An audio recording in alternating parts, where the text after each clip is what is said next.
All right, guys, let's look at the Brabo Choke today.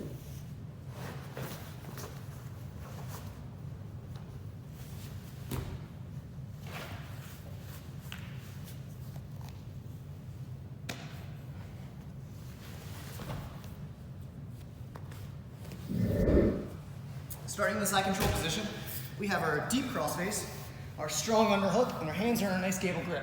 Okay, Jared's doing the right thing, has hands defending, framing to prevent me from going chest to chest. So when I'm in this position, sometimes it's a little precarious trying to move around. I might want to get this Brabo for some extra control. So I'm going to let go of my hands.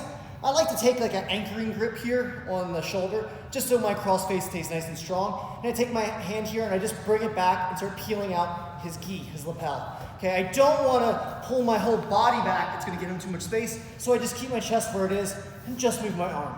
I pull the grip out and I immediately pass it to my other hand. Now when I grab this grip, I don't want to grab it super, super deep. I want to grab it towards the end of the tail of the lapel. Once I have this grip, I pull back and I push my shoulder forward for control. Now my underhook hand goes to the hip so I can pop up into my kneel belly position.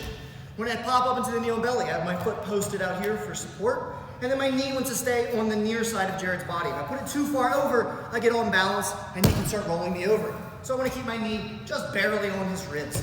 Okay, now when I'm in this position, I have to make one pass with my hand to get to the Brabo grip position. I'm going to take my same hand that was grabbing the hip, that was the underhook, and I'm going to flip it over so that I have a palm up grip. I'm going to drive my shoulder down to Jared's chest so that I can reach very deep and pass the grip. And I make a nice strong Brabo grip and then I pull my grip tight. I want to make sure that the blade of my wrist is flush against his neck.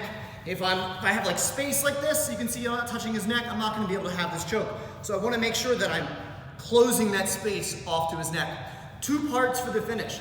The first is a simple one. I just reach for the far material here and I just make the grip. Okay, and this is a cross collar choke, and then I lean in and I pull my elbows to my hips for the tap. The common reaction for Jared is to hand fight here so he doesn't get tapped. So then I let go, reach behind his tricep. I'm gonna pull his tricep across as I roll him across on his side, and I drop my knee on this side and pop this knee up to the ceiling. Okay, to finish, I put my chest right on the back of his tricep, hug his head, I pull with my grip across his neck, and my hand on the head just pulls his head in. And so both these grips are pulling, and then I'm leaning towards his head to get that tap.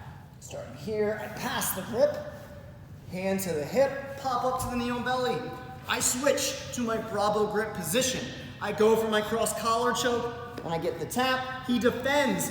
I reach up and I'm gonna pull him on his side as well, pop the head, lean and finish the choke.